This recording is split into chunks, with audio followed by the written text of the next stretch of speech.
नमस्कार दोस्तों, आइए जानते हैं कि कौन बड़ा है, भाग्य या कर्म। तो चलिए आपके इस प्रश्न का उत्तर खोजने का प्रयास करते हैं। कहानी को धैर्य के साथ पूरा सुनना। एक जंगल के दोनों ओर अलग अलग राजाओं का राज्य था और उसी जंगल में एक महात्मा रहते थे जिन्हें दोनों राजा अपना गुरु मानते थे। उसी जंगल के बीचों बीच एक नदी बहती थी। अक्सर उसी नदी को लेकर दोनों राज्यों के बीच झगड़े फसाद होते रहते थे।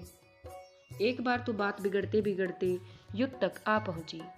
कोई भी राजा सुलह को तैयार नहीं था, सो युद्ध तो निश्चय ही था। पुराने समय में यह प्रथा हुआ करती थी कि युद्ध से पहले राजा अपने गुरु का आशीर्वाद लिया करते थे। इसलिए दोनों राजाओं ने युद्ध से पहले महात्मा का आशीर्वाद लेने की सोची और आशीर्वाद लेने वे दोनों राजा महात्मा के पास पहुंच गए। महात्मा जो कि जंगल में एक छोटी सी कुटिया में रहते थे। पहले एक राजा आया और उसने महात्मा से युद्ध में विजयी होने का आशीर्वाद मांगा। महात्मा ने कुछ देर उस राजा को निहारा और कहा कि राजन, तुम्हारे भाग्य में जीत नहीं दिखती, आगे ईश्वर की मर्जी है। यह सुनकर पहला राजा थोड़ा विचलित हुआ।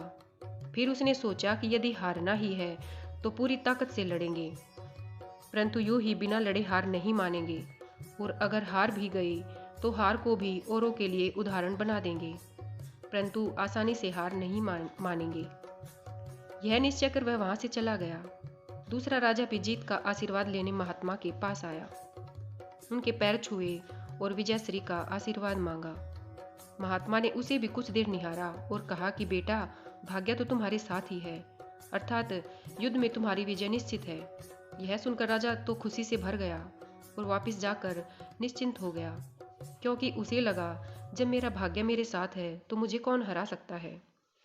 उसे लगा जैसे कि उसने युद्ध तो जीत ही लिया है। अंततः युद्ध का दिन आया।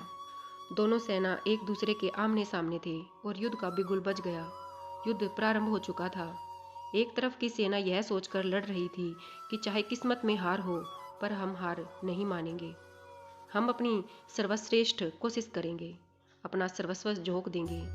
और वहीं दूसरी तरफ की सेना एक निश्चिंत मानसिकता के साथ लड़ रही थी कि जीतना तो हमें ही है, तो घबराना कैसा। लड़ते लड़ते दूसरी सेना के राजा के घोड़े के पैर का नाल भी निकल गया और घोड़ा लड़खड़ाने लगा। पर राजा ने ध्यान ही नहीं दिया, क्योंकि उसके दिमाग में एक ही बात चल रही थी कि जब जीत मेरे भाग्य में है, फिर मैं किस बात की चिंता करूं।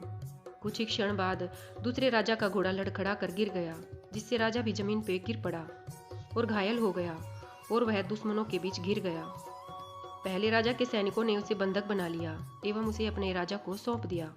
युद्ध का निर्णय हो चुका था। युद्ध का परिणाम बिल्कुल महात्मा की भविष्यवाणी के उलट था। अब दोनों राजाओं को यह जानने की बड़ी जिज्ञासा थी कि आखिर भाग्य का लिखा बदल कैसे गया। दोनों राजा महात्मा के पास वापस आ गए और उन दोनों ने महात्मा से प्रश्न किया कि गुरुवर, आखिर ये कैसे संभव हुआ? आपने जो भविष्यवाणी की बिल्कुल उसका उल्टा हुआ। महात्मा ने मुस्कुराते हुए उत्तर दिया, राजन, भाग्य नहीं बदला, वो बिल्कुल अपनी जगह सही है, पर तुम लोग बदल गए हो। उन्होंने विजेता राजा की ओर इशारा करते हुए कहा कि अब आपको ही देखो राजन, आपने संभावित हार के बारे में सुनकर दिन रात एक कर दिया। सब कुछ भूलकर आप जबरदस्त तैयारी में जुट गए, यह सोचकर कि परिणाम चाहे जो भी हो, पर हार नहीं मानूंगा।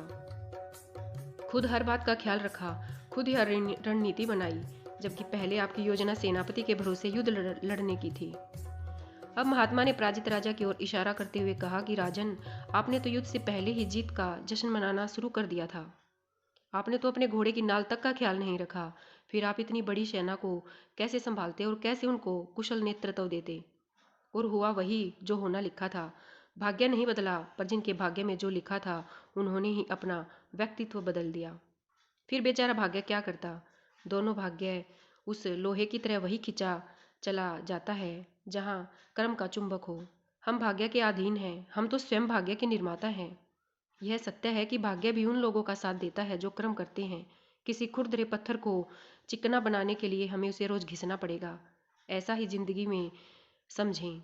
हम जिस भी क्षेत्र में हों, स्तर पर हों, हम अपना कर्म करते रहें बिना फल की चिंता किए। धन्यवाद दोस्तों।